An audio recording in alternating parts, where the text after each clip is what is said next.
First go to the file and choose open. Select this image, click open. Now press Ctrl J to duplicate the layer. Go to select and choose subject. Add layer mask option below. Now take the text tool and write the text like this.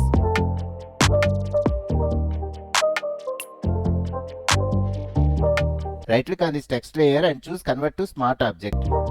Click Ctrl J to duplicate the layer. Drag this layer under the image layer. Then select the top layer. Reduce fill to 0%. Open the layer style and choose stroke.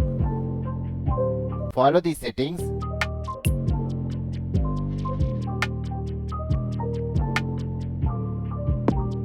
Click OK. Now right click on this layer and choose create clipping mask.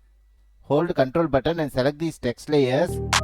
Click on this link option to link them together. Let's see the final result.